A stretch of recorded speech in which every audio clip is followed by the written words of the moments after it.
प्राचीन भारत के दो प्रमुख संस्कृत महाकाव्यों में से एक है रामायण और दूसरा है महाभारत। और महाभारत के सबसे जटिल योद्धाओं में से एक है अश्वत्थामा, जिन्हें भगवान श्री कृष्ण ने हजारों वर्षों तक पृथ्वी पर भटकते रहने का श्राप दिया था। इसे सबसे बड़ी सजा कह सकते हैं जो किसी इंसान को भगवान से मिला था। इसलिए अक्सर ऐसा कहा जाता है कि वो महाभारत का अश्वत्थामा आज भी जिंदा है। आज भी उसके माथे के वो घाव भरे नहीं है।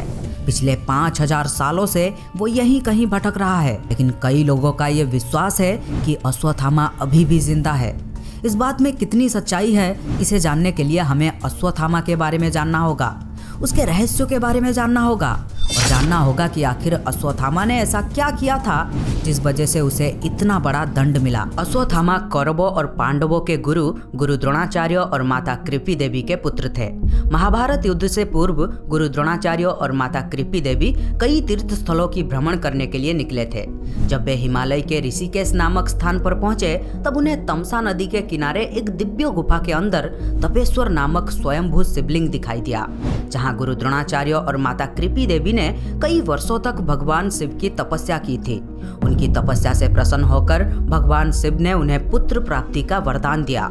इसके बाद माता कृपी देवी के कोख से एक सुंदर तेजस्वी बालक का जन्म हुआ। जन्म ग्रहण करते ही उस बच्चे के गले से घोड़े के हिनहिनाने की ध्वनि निकली, जिस वजह से उस बच्चे का नाम अश्वत्थामा रखा गया।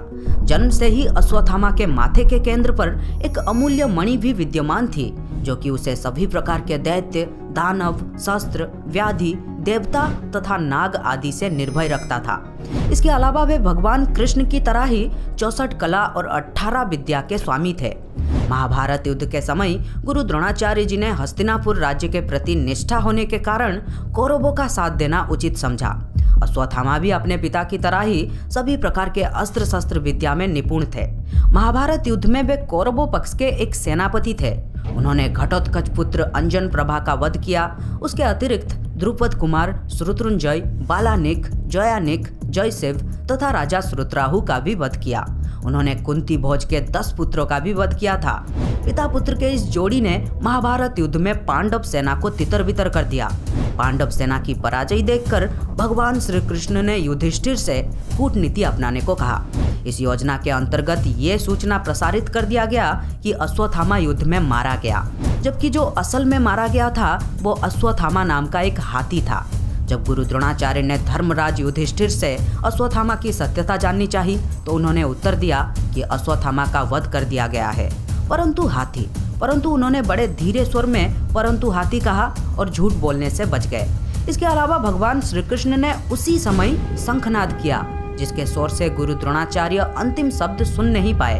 अपने प्रिय पुत्र के मृत्यु का समाचार सुनकर वे अपना शस्त्र त्याग दिए और युद्ध भूमि में निहत्थे शोक सभा में बैठ गए। गुरु द्रोणाचार्य जी को निहत्थे देखकर द्रौपदी के भाई धृष्टद्युम्न ने तलवार से उनके सिर को काट डाला। गुरु द्रोणाचार्य की निर्मम हत्या के पश्चात पांडवों की जीत होने लगी। इस प्रकार महाभारत युद्ध में अर्जुन की तीरों एवं भीम की गदा से कौरवों का नाश हो गया। दुष्ट और अभिमानी दुर्योधन की जांघ भी भीम ने मल्लयुद्ध में खंडित कर दिया था। अपने राजा दुर्योधन की ऐसी दशा देखकर और अपने पिता द्रोणाचार्य की मृत्यु का स्मरण कर अश्वत्थामा अधीर हो गया। अब उसने युद्ध में कपट नीति अपनाने की ठान ली।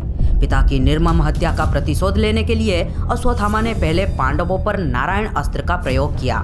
नारायण अस्त्र जिसमें एक बड़ी सेना को पूरी तरह से नष्ट कर देने जितना शक्ति था, लेकिन कृष्ण ने उन्हें हथियार का उपयोग करते हुए देख लिया था।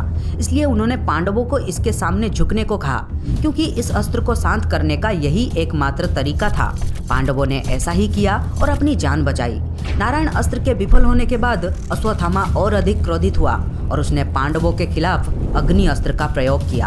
हालांकि वो पांडवों को नहीं मार सका, लेकिन उसने पांडवों के अधिकांश सेना को खत्म करने में कामयाबी हासिल की।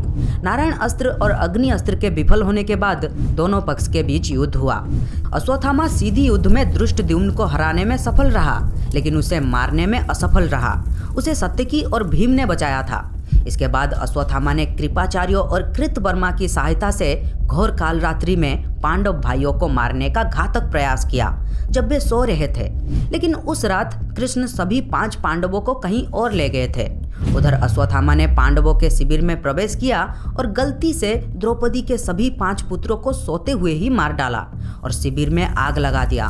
जब 5 पांडव शिविर में लौटे और इस भयानक घटना के बारे में सुना तो वे बहुत क्रोधित हुए और वे ऋषि वैश्य के आश्रम में अश्वत्थामा की खोज करने गए। पांडवों को देखकर अश्वत्थामा ने अंतिम विकल्प के रूप में एक घास के तिनके से एक ब्रह्मशिर अस्त्र को तैयार किया और पांडवों और कृष्ण के खिलाफ इसका आह्वान किया। ब्रह्मशिर अस्त्र ब्रह्मास्त्र का विकास है और दुश्मन का सफाया करने के लिए उल्काओं की बौछार करता है। किसी भी वस्तु यहाँ तक कि एक घास के तिनके तक में भी पवित्र मंत्रों का प्रयोग करते हुए इस अस्त्र का आह्वान किया जा सकता है। उस घातक अस्त्र को अपनी ओर आता हुआ देख अर्जुन ने भी एक ब्रह्मशिर अस्त्र का आह्वान किया।